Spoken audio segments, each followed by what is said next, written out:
Hi hello నమస్తే welcome back to our YouTube channel life of littles. ఈరోజు నేను simple and ఈజీగా క్విక్గా పిల్లలకి కూడా సాసెస్ ఏం యూజ్ చేయకుండా సింపుల్గా ఎలా వెజ్ నూడిల్స్ చేసుకోవాలో చూపిస్తున్నాను అనమాట. జస్ట్ నేనైతే చింగ్స్ కంపెనీ వాళ్ళది వెజ్ నూడిల్స్ ట్రై చేస్తున్నాను. జస్ట్ ఫస్ట్ ఏం చేయాలంటే ఒక బౌల్ తీసుకొని వాటర్ పోసుకొని 1 టేబుల్ స్పూన్ సాల్ట్, కొంచెం ఆయిల్ వేసుకొని వాటర్ అనేది బాగా బాయిల్ అవ్వాలన్నమాట.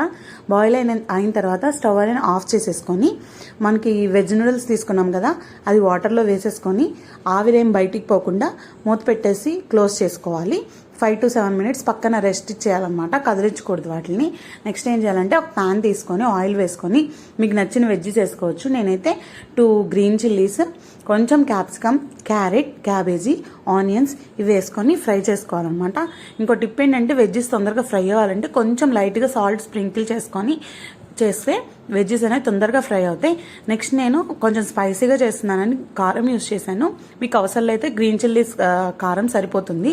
నెక్స్ట్ ఏం చేయాలంటే మనం నూడిల్స్ బాయిల్ చేసి పెట్టుకున్నాం కదా అవి వాటర్ అనేవి డ్రైన్ చేసేసుకొని ఒకసారి కూల్ వాటర్తో వాష్ చేసేసుకొని నూడిల్స్ అనేవి ప్యాన్లో వేసేసుకోవాలి. మీకు టేస్ట్ తగిన సాల్ట్ వేసుకొని బాగా టాస్ చేయాలి హై ఫ్లేమ్లో పెట్టుకొని. నెక్స్ట్ కొంచెం కొత్తిమీరతో గార్నిష్ చేసుకుంటే సింపుల్ అండ్ ఈజీగా సాసెస్ ఏం లేకుండా నీట్గా నూడిల్స్ అనేవి రెడీ అయిపోతాయి. మీకు కూడా నచ్చితే ట్రై చేయండి. Thank you for watching the video.